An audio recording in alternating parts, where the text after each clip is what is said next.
What is going on? Welcome into the Better Baseball MLB DFS Playbook live show here, featuring a Monday day slate here. James, we've had Memorial Day weekend, a little bit of a holiday, so we got 6 games kicking off at 1 o'clock today.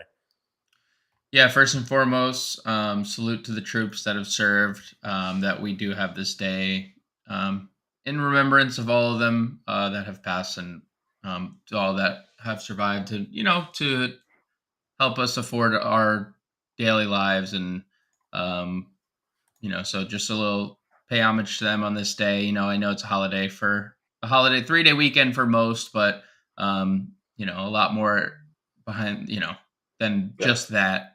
So first and foremost, get that out of the way. But happy Monday, John, to you. 6-game slate. I forced you to log on early. You were in bed about 5 minutes ago. I called you, texted you, said, dude, you got to wake up. We have a show in 5 minutes. And here we are, 6-gamer. It's a fun little 6-gamer. We have some decent pitching options. We don't have cores, which is glorious because we had cores literally for 7 straight days, I think. Miami and then the Mets, right? We're just back to back to back to back. It was as many rings as LeBron said he was going to win in Miami, and that didn't happen. And but yeah, interesting 6-gamer that I'm ready to get into. Yeah, for sure. If we're looking at the weather report for today, it seems like the only real game we may have some trouble with is Cleveland-Baltimore here. It's going to be raining early in that one, with heavier rains picking up later on in the day. So it seems like, based off some of the reporting that's out there, if they don't delay start themselves, they just get it going, that they should be good to play today. So let's hope that there's no delays there, because Baltimore, Cleveland, when we talk about smaller slates, pitching tends to be an obvious topic of discussion because there are only so many quality pitchers to choose from on a slate today, and we like going at Cleveland. So if we ended up having to not be able to have Tyler Wells in our player pool today, that may have shortened some lineups for some. Yeah, there's also wind blowing in Wrigley, which is the most notable wind spot, I'd say, typically around baseball. Because when wind is blowing in any direction in Wrigley, there is pause for either concern or jump for joy, depending on if you want to use a pitcher or offense in that spot. But yeah, hopefully we do. Hopefully that Cleveland weather doesn't get it, or Baltimore weather doesn't get any worse. Yep. Why don't we take a look at Vegas here and take a look at some of the game spreads and game totals for today? Yeah, so St. Louis is the biggest favorite on the board. Adam Wainwright on the mound for them, up against Kansas City, who's going with an opener. Michael Myers, the villain, is relieving him. But Adam Wainwright and the Cardinals minus 205 on DraftKings Sportsbook. Ryan Nelson and the Arizona Diamondbacks minus 195 on the money line, up against the Colorado Rockies. Nathan Eovaldi, who has turned into one of the best pitchers in baseball this year. You and I are both sad about that. He pitched for both of our teams in the past. Minus 170 for the Texas Rangers, up against the Detroit Tigers. Eovaldi minus 170 on the road is a big number. And then Tyler Wells, the aforementioned, minus 145 against Logan T. Allen of the Cleveland Guardians. Rays small favorites on the road as well. And do we have JP France, a small favorite over the Minnesota Twins. In terms of over-unders, we have a couple games at 10, John. Colorado, Arizona currently sits at a 10 over-under. Some sports books, it's about even on the over-under there.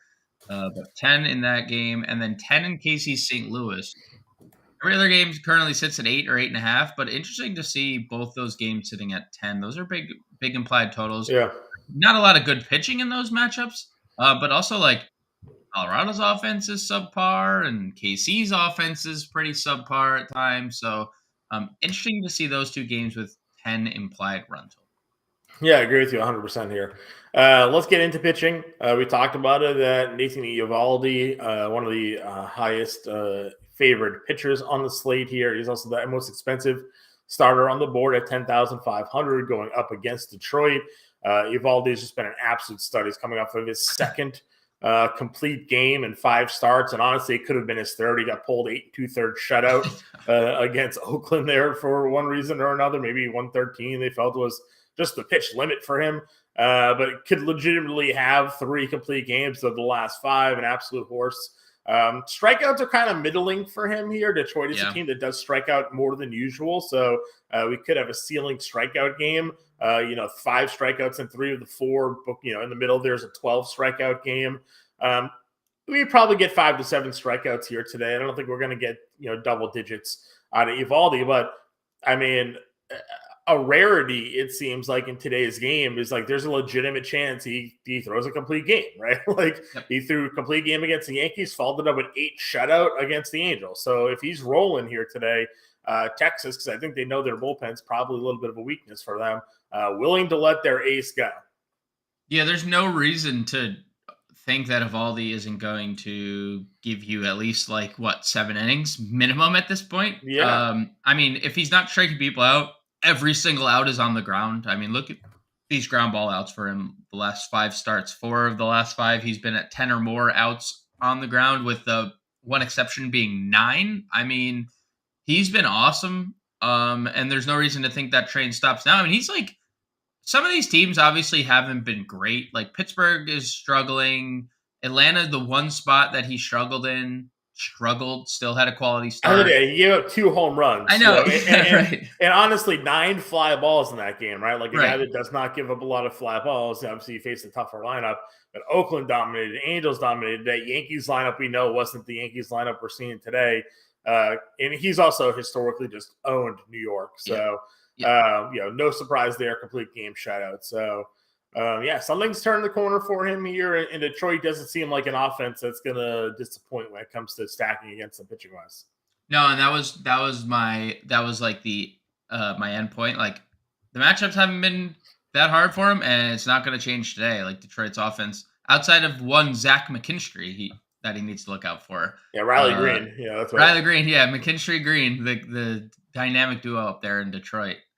Evaldi's a lock and load play. One of the other, early Cy Young candidates, it's Sonny Gray's at $10,000. Gray's been an interesting pitcher of late. It seems like, he goes 105 pitches against San Francisco right after being pulled at 84 pitches against the Dodgers. He throws 90 pitches against Cleveland, 94 against Chicago. So, it seems like they're willing to let him go if he's running good, but there are spots where they pull him early from.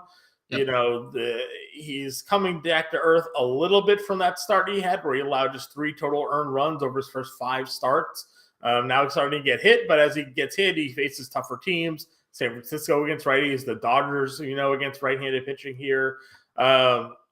Thoughts on his matchup today against Houston? Does he win over as the elite pitcher, or does that Houston offense that's starting to round into form get to him today? Yeah, I guess that's the question, right? Because if you look at the total body of work for Houston, they're 22nd in OPS against right-handed pitching, and that's not something we're used to seeing. But just yesterday, and yes, it was against the worst team potentially in Major League history, where their own social media team is absolutely torching Oakland. Jose Altuve hits a home run. Jose Abreu hits a home run and slides into the dugout because what a weight off his back. Is that the offense we're going to start seeing moving forward? He's obviously a pivot off of a chalky Nathan Evaldi. I don't know if it's a worthy one. Like, we had 230 fantasy point outputs in his first 5 starts this year. We've only had 225 plus since then. So the ceiling even has lowered. Even as the price has risen, the ceiling has lowered. And I understand he still has a 1.8 ERA and he still has 66 strikeouts in 54 innings. It's a pivot for me, not one that I'm actively seeking out though. Yep, I'm with you there. When I first took a peek at this slate here today, I was very much intrigued, as I mentioned, about Tyler Wells in this spot against Cleveland. Obviously a little bit of a tough spot against the Yankees last time out. The home run ball has been his biggest problem. But Cleveland, they have a couple of guys. doesn't hit them. Just say it. They have like a couple of guys, but like for the most part, they don't hit home runs, right? If you can escape Josh Naylor, who's hitting 200 but has like 8 home runs, and like you're probably okay. So I like Tyler Wells at the 9K range. Any interest here in Taj Bradley, who's at $9,600 going up against the Cubs? I don't like the price. I like the pitcher. I don't like the price. I would probably rather, especially like when you look at Taj Bradley, like since being recalled, he hasn't looked as good. And I don't know, like I would almost rather take a shot on Stroman, who's just pitched better this year. I know it's an incredibly tough spot. Yeah. I'm not disputing that, but like 18 ground ball. Yeah, he also could just do that again, right? Like he could also just, there's like a world where every single time he throws a pitch, it's just beaten to the ground. Now pitch counts on him are weird, right? Hasn't cracked 90 in 4 starts. Yeah. I mean, that's also like, to his credit, in like the Mets game, like, you know, probably the Mets just like chasing these like sinkers that they think are going to be in the zone, and they're just dropping off, and then it's a ground ball out, and didn't need him to come out for the 9th. But I don't disagree. I would just rather take a shot on Stroman at 83 than Taj Bradley 96. Like Bradley, it has no business being 96. I agree with you there. And as we talk about it, with 6-game slates, pitching kind of then just drops off a cliff, right? So we have these top guys here, a couple in the mid-tier. You know, we've stacked against JP France a lot this year. It's only paid off once against Chicago. You know, Milwaukee, he goes out there and you know, 8 strikeouts, 5 2/3 against the White Sox, 6 2/3, an earned run, 3 Ks there. Shutout Seattle. We are suckers for playing Minnesota. We sure are. Do we go back to the well here today? Because again, a lot of the peripheral numbers on our guy France suggest that he is due for regression.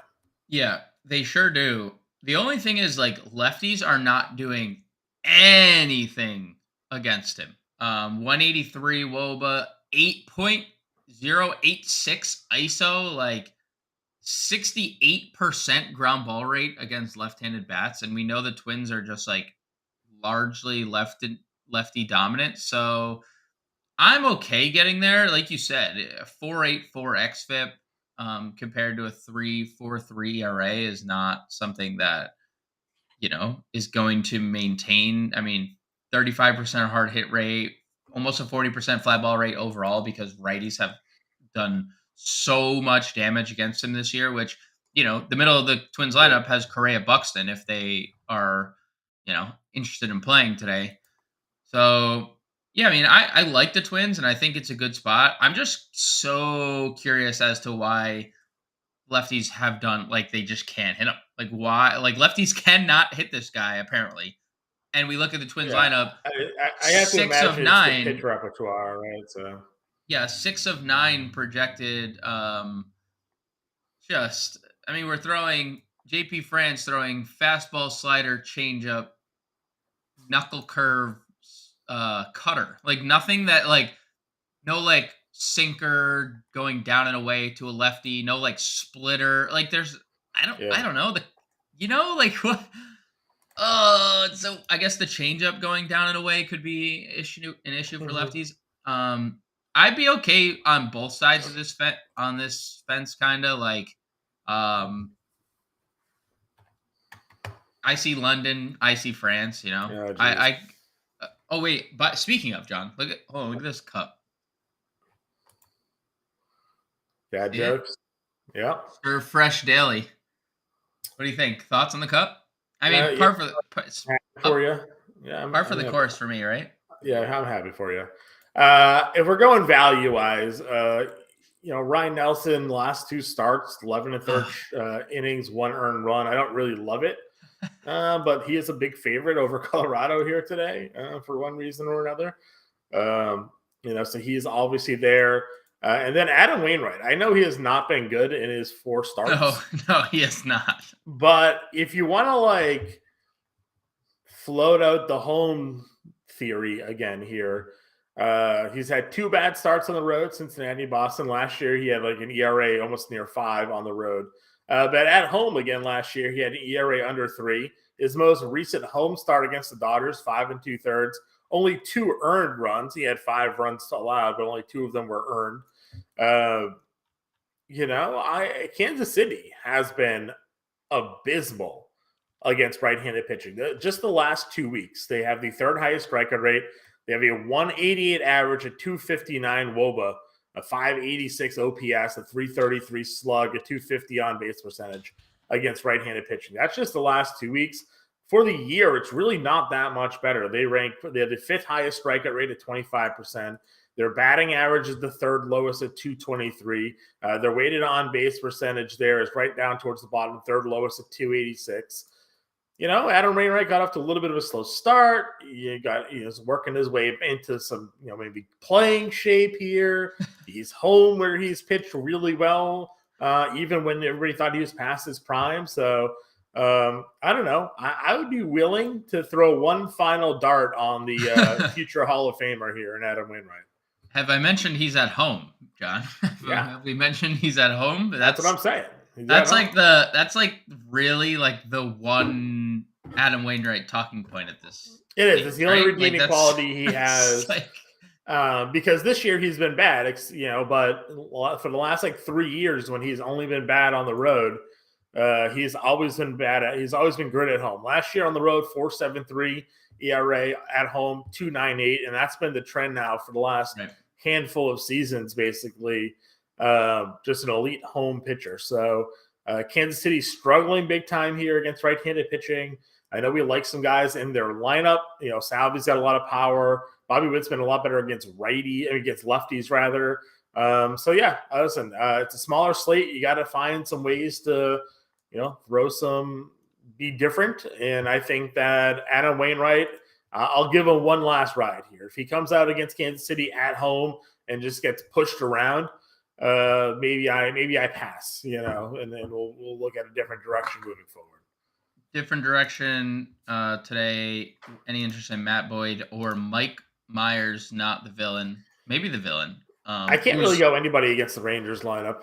Yeah, there's that. I know a lot of their good hitters are either from the left side or hit right-handed pitching really well. So Boyd has in the past, at least for one season, profiled as a high strikeout guy, but literally just one season. Yeah, literally just one season. I had more strikeouts than pitch. It was like 220 strikeouts or something like that one year. Yeah. But no, Texas on the year, Texas against left-handed pitching this year, they have a 358 WOBA. It's the 3rd highest in baseball. So that's a no-fly zone for me. And I'm not going to go down with like Kaufman or anybody like that. What about Myers? 8 strikeouts his last time out. Yeah, but he's an opener or a long reliever rather. I mean, Sean Manaea tell that to Sean Manaea coming off 27 strikeouts. Probably that's probably not going to work for me. St. Louis 5th highest WOBA against right-handed pitching, 20% strikeout rate. It doesn't seem like that's going to profile well for him. No, it doesn't. All right, let's go on over to Catcher. Hopefully we'll get some lineups at some point here soon. Ross locked at 105 here today. Elias Diaz is up over 5K, not playing him, just mentioning that he's up over 5K. Perez, if you are not a Wainwright truther here today, obviously a lot of power, potentially $5,100 for him. Jonah Heim at $4,300 feels pretty solid for us there at $4,300 in the mid-tier as well. Yeah, and you've talked about it a couple times, Salvi doing all of his damage against righties this year. Yeah. And for all that we talked, and mostly John, about Adam Wainwright, he's not good. He hasn't been good. Hasn't been good. So you could definitely get to Salvi for power. I would probably take a dart at Rutschman if you're stacking Orioles. I like Logan T. Allen as a pitcher, but we know Baltimore hits lefties very well. Jonah Heim, Matt Boyd against righties this year in trouble. 345 WOBA, 186 ISO, 50% fly ball rate. That is terrifying when you face the Rangers. And John, You mentioned that, like, and we've talked about this a lot, and it's been primarily targeted around Simeon and Adolis because they've like been such reverse splits hitters Yeah. over the last few years. Simeon now 347 WOBA on the year. All the power is against right-handed pitching, but 347 WOBA, not bad. Adolis 256 ISO, 358 WOBA against lefties. Like So they're both starting coming to around, coming is what you're around. saying. Yeah, so like Yeah. their top six all plus Yeah. Josh hitters. Jung was the cover of today's show. Yep. So, I mean, that man is annihilating Yep. left-handed Yep. pitching, and the 50% fly ball rate, as you mentioned, is terrifying. Yep. If you're Matt Boyd going up against Josh Jung today, Yep. just ridiculous power. Our guy Gabriel Moreno's $3,100, just down there for free if you're looking to spend down. I don't know if I would go anywhere else though today for value. Um, if the Twins played Ryan Jeffers, he homered. Righties just kill him. That's probably it though. Like we don't have cheap Giants catchers. Who are the Royals? Um, Furman's a righty, Furman's a so I don't know righty, if he probably can. not in the lineup. Probably Moreno. That's it. Carl Kaufman has been a gas can. I know, Yeah, unfortunately, he's had like 2 starts in course, which is obviously not great, Bob. But um, that's probably it for me too. yeah. Go over to first base here then. Goldschmidt coming off of another home run game here. He had a handful of games ago previously. Batting average isn't great of late, but 952 OPS, 529 slug here. So there's certainly some potential there. Uh, Mountcastle gets lefty again. I know you're an Allen fan, but Mountcastle has profiles for a lot of power against left-handed pitching. We don't love him at home, but again, we know that he can still get through with some power numbers there. Him, and we'll talk about Santander a little bit later on as well. Where else are you peaking? I imagine if you're not in on Wainwright, Pasquantino is going to be in your vision today. Yeah, I mean, I know we generally play Christian Walker against lefties, but Carl Kaufman is that bad that I would be perfectly fine getting to like a 5-man Arizona stack today. They're huge favorites. There's a big implied run total in that game, 10 runs. So Christian Walker to break out of a slump, I don't mind a home run there. Joey Gallo, same thing. I know JP France hasn't allowed any power to lefties or anything to lefties, but if he's going to continue to lead off, there's home run equity out of Gallo. But yeah, Pasquantino, he's struggling. But we know that he hits righties extremely well. He has for the last 2 years since being called up. Let's see the official numbers against righties this year. 230 ISO, 341 WOBA, 40% fly ball rate's great. Doesn't strike out, and Wainwright has a 9% strikeout rate against lefties. John, lefties this year against Adam Wainwright, 408 WOBA, 293 ISO. Like and I get Yeah. it. I understand, like, he is home and he's historically been better there, but like, that is bad. Like, those are terrible numbers. And obviously, he has a cupcake matchup here, but if Pasquantino comes around, he could cause a lot of issues. So, And we do know also that the Royals are very capable of throwing yep, out like a lot of a lefties. 7-man lefty lineup. Yep, So definitely something to watch there. If we were suggesting a power play against Tyler Wells, Naylor's there. yep, Only hitting like 200 on the year, but recent form Naylor's been pretty good. yep. 333 average, 545 slug, 917 OPS over the last 10. Assuming he's in the lineup here today, the only pinch hit yesterday.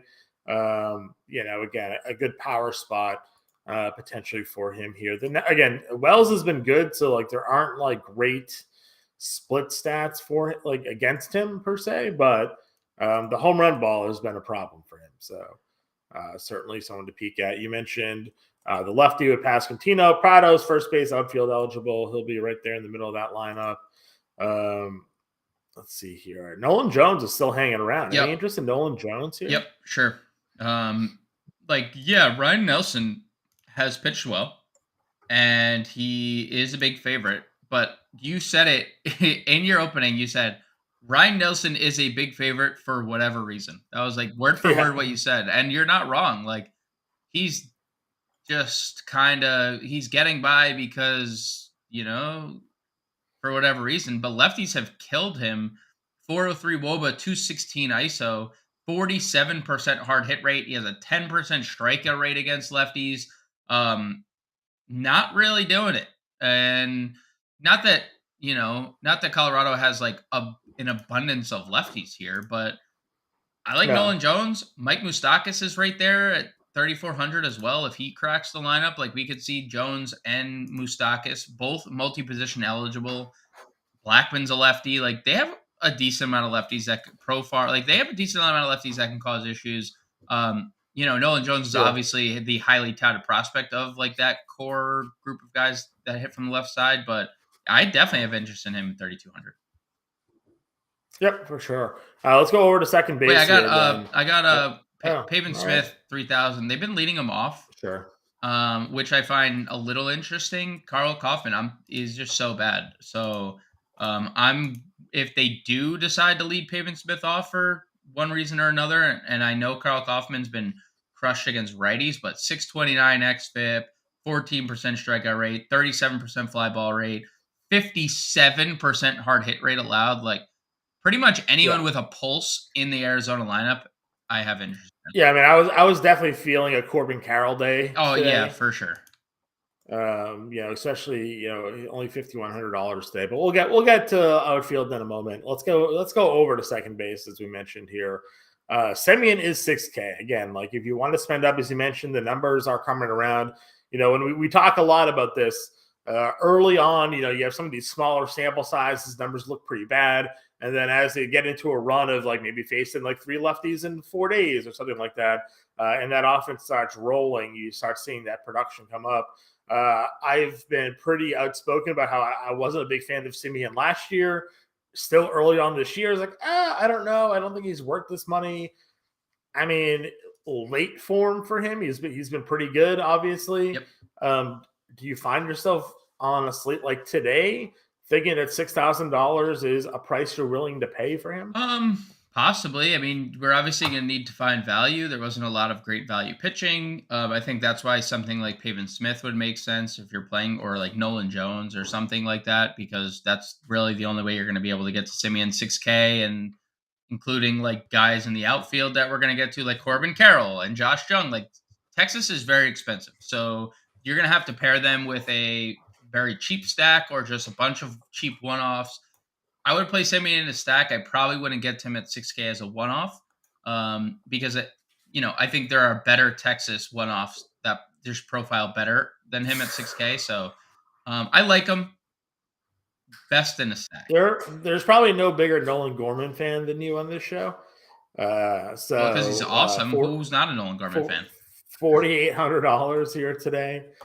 We know the power has been there, 550 slug, 906 OPS over his last 10 here at home this season, which is kind of surprising because St. Louis generally profiles as a pitcher park. 364 average, a 727 slug. 8 of his 13 home runs are at home, a 1172 OPS. So everything profiling well here for Nolan Gorman. Yeah, and he's again they've decided, you know what, let's split up Goldschmidt Arenado again this year, and we're gonna put Gorman smack dab in the middle of them. So they go lefty righty at the top of their lineup, and Gorman has the best numbers, has officially overtaken Paul Dong in a couple categories, but 278 ISO, 385 WOBA against righties is just pure domination, and it's a small sample for Michael Myers. Against lefties, very small because he's only made a couple of appearances, but Mm-hmm. 522 WOBA, 231 ISO for lefties this year. So if that's something that like correlates, and you know what, just over the last 2 years, just looking at it, 384 WOBA allowed, and it's a much bigger sample, 119 plate appearance. The power is gonna bite this guy in the ass. 384 WOBA, 298 ISO to lefties, 51% fly ball rate. And then the power to righties, 192 ISO, 36% fly ball rate. He's in trouble here. There's going to be home runs flying. You're right. No Mike Myers for us today. And I'm all in on the Nolan Gorman train. You know what? Like, I think most people are probably going to like. I could see people getting to St. Louis, but I think a lot of people get to Arizona, and a lot of people Yeah, get to Marte Texas. is just below him Yep. in price wise. 5 of his 7 homers have come against right-handed pitching this year, but a lot of his better splits are against lefties Mhm. on the season. So you can certainly go there if you want to, as you mentioned, against Kaufman. No one's going to argue. But once we get past that group, I mean, there's not a lot of great options, I don't feel, for us here. Julian is a lefty against France. You mentioned France isn't giving up anything to lefties. Frazier is a lefty against Allen here. Dubon may or may not play. Walls has been way better against lefties and righties. Edmund, don't even know if he's going to be in the lineup against a righty half the Yep. time. Duffy had been leading off against lefties, but Wainwright's on the mound. Like, where is there like an obvious spend down second baseman for you today? Yeah, I think you were on the right team. You were just on the wrong guy. I think Nicky Lopez, 2,400 back in their lineup is fine. And same thing with Michael Massey if you want like a cheap home run potential. Both guys have been fine. Like Lopez just came back from the IL. Massey, 3 multi-hit games in his last 5 and hitting 276 over his last 10. So I would be okay with both those guys if you're targeting Wainwright, especially with Wainwright struggles against lefties. But that's really it. There's no like clear cut guy. I just would Yeah. prefer the lefties than Duffy in Yep. that spot. That's no Rugnan Odor today, so I don't know what to do with the This position. is true. So, you know. Third base here. Jose Ramirez is your top price guy at 52. Alex Bregman's at $5,000 today. Keeps on hitting the ball pretty well. But as I mentioned, the cover of today's show is Josh Jung. He's $4,900. That is where I am going today, plugging and playing and moving on when it comes to my third base play. Yeah, I mean hits in 11 straight games He's now, hitting lefties and righties at 10 the straight moment. games. So Yeah, hitting everything. 421, 1,300 OPS essentially his last 10.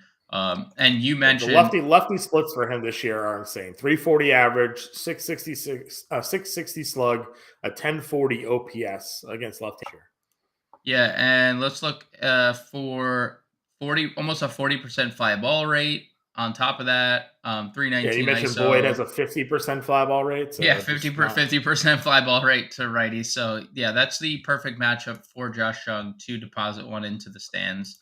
I agree. He's the top play at this price. And I would say like after that, it's probably Arenado, but like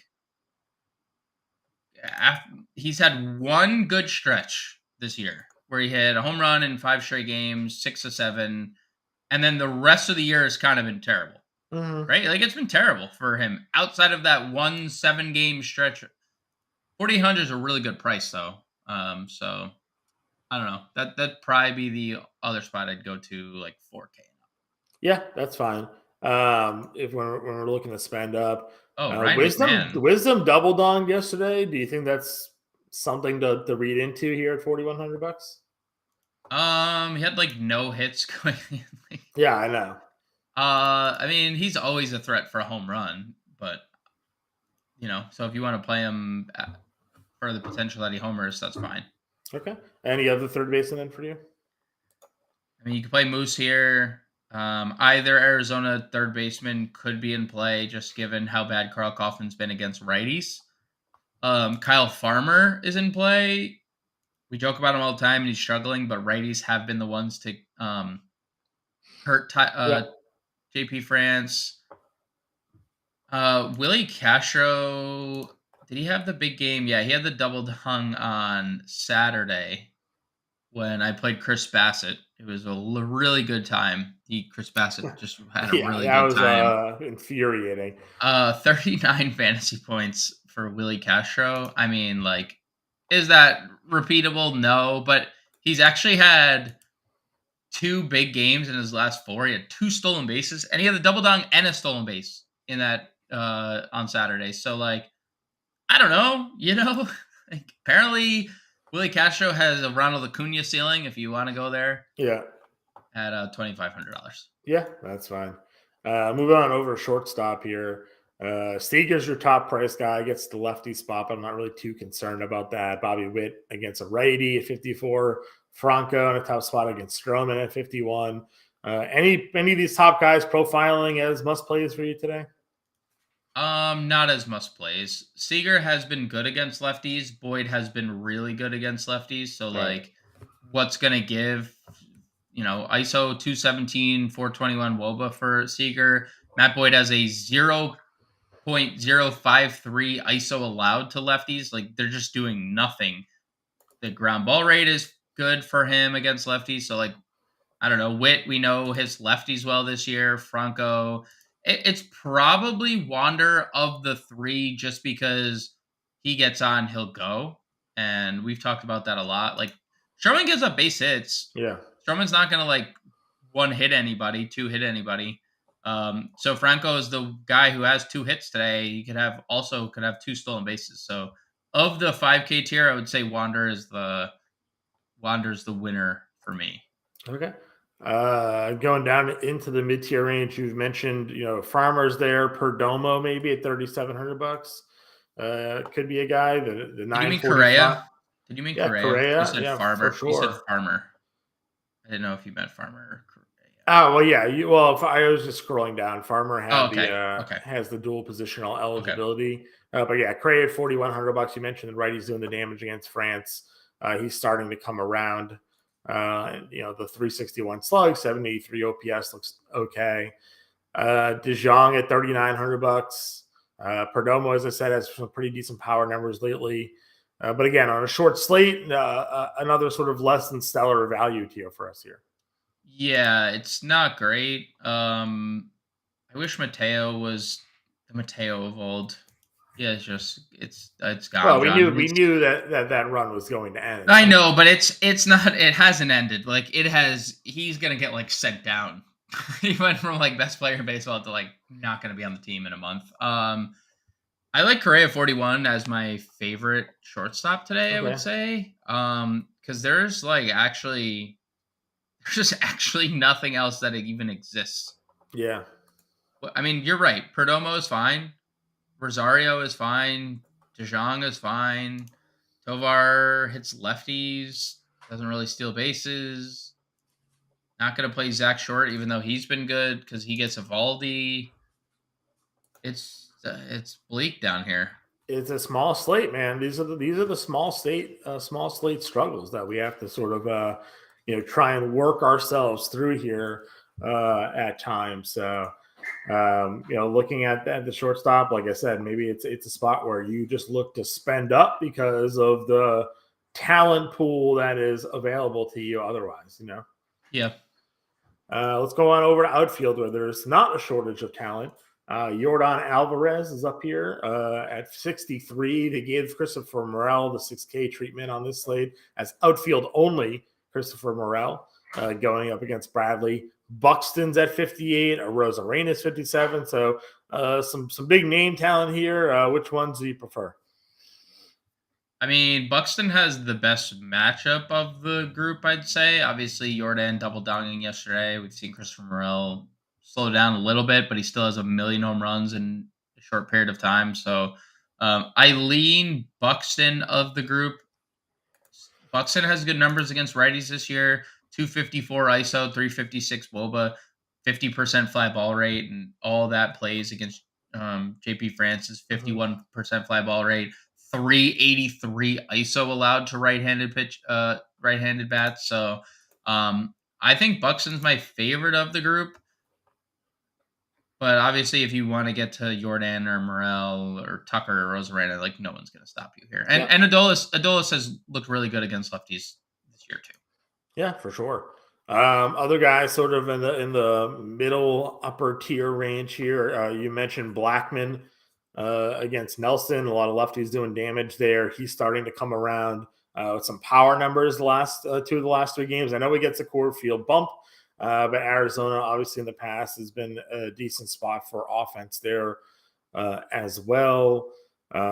Josh Lowe, we can joke about his 5K tag all we want, but the man just continues to produce 6 stolen bases in the last 10 games now to go with the power. So man's already got 11 homers and 12 stolen bases on the year with 300 average and 959 OPS. So again, I know Stroman is the ground ball king, but another guy for Tampa that if they get on, seems like he's got a green light to go. So could see some stolen bases there.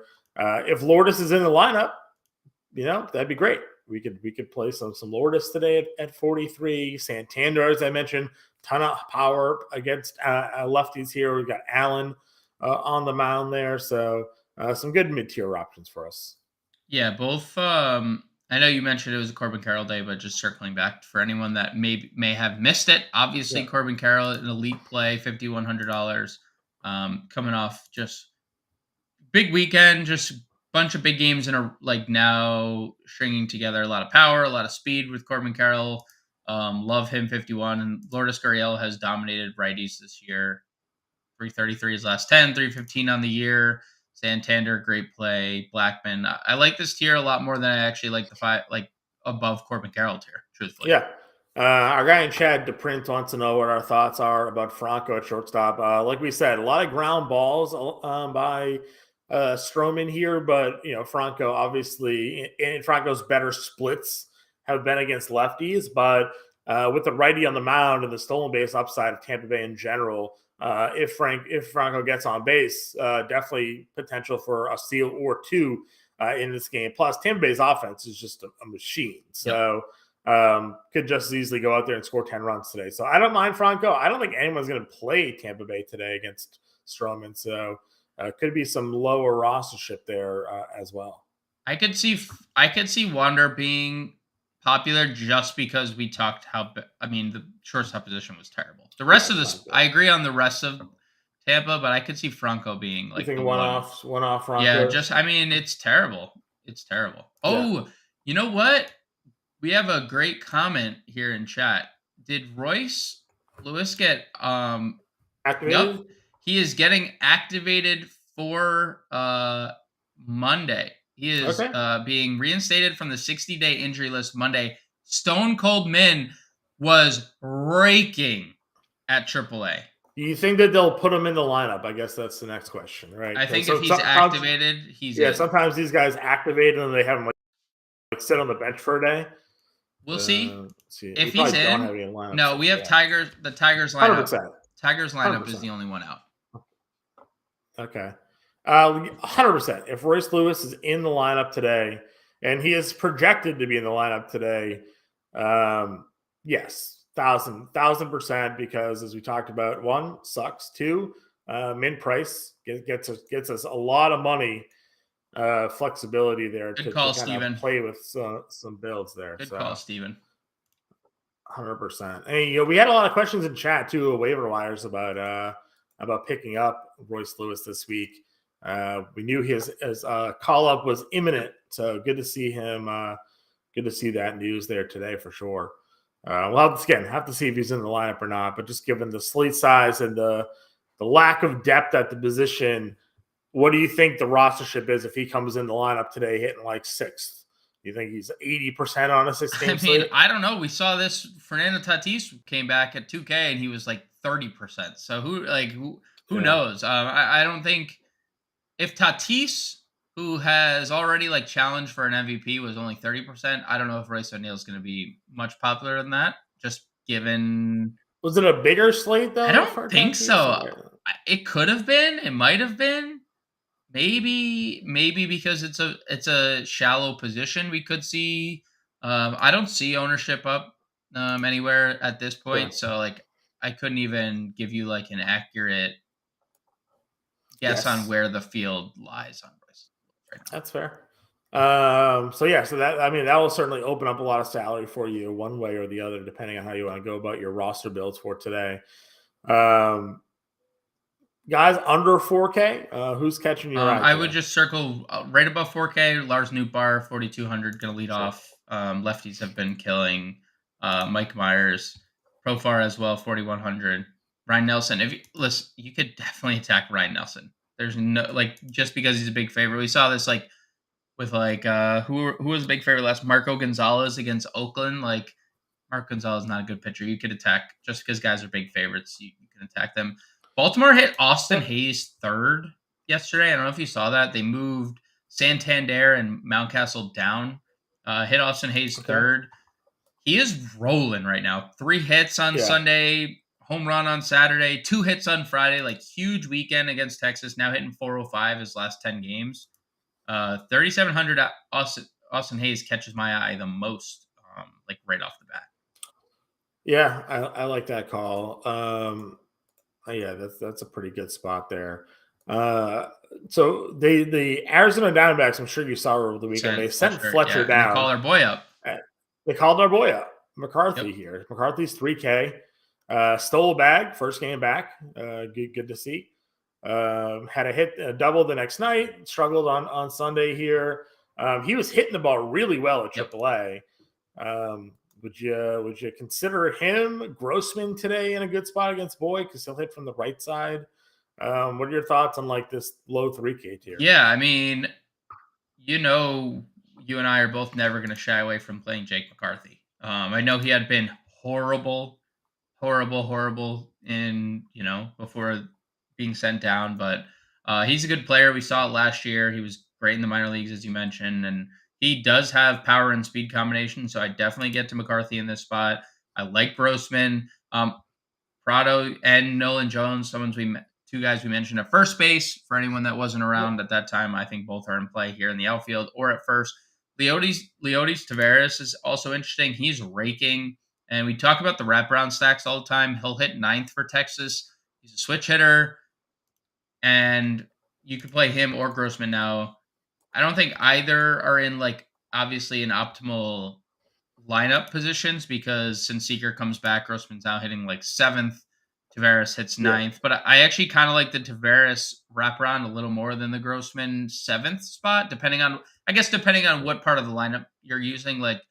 It does correlate with Jung, Heim, Adolis better, but your Taveras kind of might be better with your top half of the lineup stack of Texas. So, sure. And if they knock Boyd out, Taveras much better against righties this year, but if Boyd isn't long for this game, then there's a good chance that he faces a righty at some point here today. Do we have any interest in Jolks here? I mean, he's been smacking the ball around. I know, again, we talked about Sonny Gray. He's been more hittable of lately for $2,500 for Corey Jolks. Yeah, he's okay. I don't mind getting there. $2,500 is a pretty good price tag. As you mentioned, 316 over his last 10. They're still in base upside. He has a little power. Maybe last piece in. He's not a priority for me. I'd rather play Drew. Do you think Drew Waters gets in the lineup today? Good from the left side, his entire minor league stint. So yeah, I like Waters, and we've already talked about how bad Wainwright's been against left-handed hitters this entire season. Well, anybody else for you? Wallner has been very good. He got optioned. He got optioned. Right? What do they do? Do they send him down for 6 Royce? for his last 8 times on base. You know what, dude? Thanks for your contributions. Head back. Max Kepler back today. That's why Kepler back and Royce Lewis getting the call. So interesting to see. Let's see if any other lineups. Nothing else have come out. Okay. Wallner went out there and just ruined our Chris Bassett. Yeah, he really did. And they're like, you know what? Thanks for your contributions. See you later. No, I think that's it. I don't. We don't need to go there. Let's go build a line. Imagine we're just plugging in Nathan Eovaldi here. Yes. The next question is, what are we doing SP2? Because that is not fun. I think we try to build with Wells and we see what we can do. Do you disagree or agree? No, I just don't know how we're going to afford Texas. Well, we may not be able to afford a full Texas stack, but we might be able to get some Texas in the lineup. I think we play Gabriel Moreno at catcher. Just save some money there. Yep. I'm going to just plug in Royce Lewis and just assume that he plays. Okay, if we get lineup news, which I don't think we will, that game's at 4. We're definitely not going to get lineup news at this time. Because that's the only path, I think, to getting what we want here. So, Obviously, we'll be in the Discord to roster lock. So if lineup news comes out, James and I will be available to kind of rework some lineup structures with everybody here. If you're not yet a member of the Fantasy Farm family, you see the scroll down below. FantasyFarm.com/all-pro. Using promo code MLB50 will save you 50% off for the first 6 months. That's $19.98 a month for the first 6 months. And right now, we also have a 7-day free trial included in all of that. So you can just take that right through the first couple of months of the football season as well, because it's not just the MLB DFS content you get access to, but the NBA finals are right around the corner. The NHL finals are right around the corner. PGA, NASCAR is running a Monday race today because they got rained out yesterday. So excited to get my lineups in there. 3-time Racing Writer of the Year, Matt Sells, putting out the playbook content there. So a lot covers all of our DFS content and products that we put out there. You get it for $20 a month for the first 6 months, and we have a 7-day free trial. And we have our premium Discord. So if you're watching and you're not yet already in there, sign up, join us. And if any lineup news come out, James and I will be in there to help you guys rework your lineups here today. But I think Royce Lewis has to fit into the lineup in order to make things fit, because now I have Eovaldi, Wells, Moreno, Josh Jung plugged in at third, and Royce Lewis at short, and I have $4,100 a player. So yep, I did the same thing. We're not. Yep. So I mean, like, we're not using Wainwright here. You mentioned lefties. Pasquantino's 42. Ryan Nelson, Moose Moustakas is 34. Prado is 32 if you wanted to use him in that spot. I know you like Nolan Gorman, but Brendan Donovan's down there at 3K as well. If he finds himself in the lineup today. So there's certainly some. Pavin Smith is 3K. So there's definitely some value at first we could go to. I don't think we're going to play Goldschmidt. That'd probably be the only guy I'd spend up for today. Where are you liking first today? I don't think we get to Goldschmidt. I plugged in Corbin Carroll in the outfield, so I don't think we can get to Goldschmidt. Okay. I love Arizona today, so I'd be perfectly fine just going all in on them if we wanted to go Pavin Smith. If he's leading off, I think that's the kicker. If he's leading off, that's a great value. Nolan Jones is definitely in play for me. Lefties have killed Ryan Nelson. Probably the two guys I would most want to get to. I don't know. Would you go Nolan Jones or would you go Moustakas? I would rather play Nolan Jones than Moose. Okay, I'm good with going Nolan Jones there. So that works for me too. Nolan Jones there. So I got $3,700. I put Nolan Gorman in at second for you. Okay. So Moreno, Jones, Gorman, Jung, Lewis, Carroll, $3,700 with Eovaldi and Wells. We could go our guy McCarthy if you like him there. We could go Drew Waters at $2,500 to really help us get a spend up outfielder as well. I think both of those guys are in play today. Pavin Smith still exists if you wanted to go Pavin Smith to 3K as well. Still exists. Pavin Smith gets us a $4,400 outfielder. Drew Waters gets us a $4,900 outfielder. Yeah, I was looking at the Waters thing. I don't know if does it get us to anybody that we'd want here? I think Blackman's interesting. Lourdes at 43 as well, kind of give us a 3-man Arizona play. Also could be something there. Yeah, I would.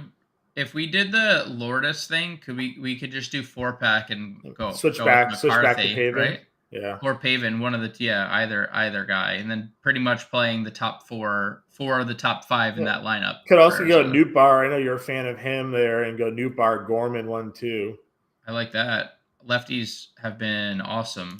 And then 3,200. Who's your favorite of this sub? If we wanted more Texas exposure, there's Robbie Grossman here. So that's what I actually just looked at. So let me get your feelings here. I went up to Jonah Heim off of Gabriel Moreno. Okay. And it gives us $3,700 with Heim, Jones, Gorman, Jung, Lewis, Carroll, Waters. But if you mentioned, we could move Nolan Jones into the outfield if we wanted to as well. And Moustakas is there at 34. But also, again, we talked about some guys we like. Austin Hayes, as you mentioned, moved down, hitting third now. Melendez is 3,400. If you talk about power and lefties, I know he's been struggling against Wainwright. Prado 32, Grossman. I don't mind. Donovan. A lot of guys who just mentioned are all right there also. So if you want to upgrade for some power at catcher today, I think Jonah Heim's certainly an easier upgrade to get to there as well, and gives you a little run with Jung there. Yeah, I don't dislike that because we want righties against So we Medley. could go Grossman. The projected lineup for today is Jung, Heim, and Grossman hitting right next to each other.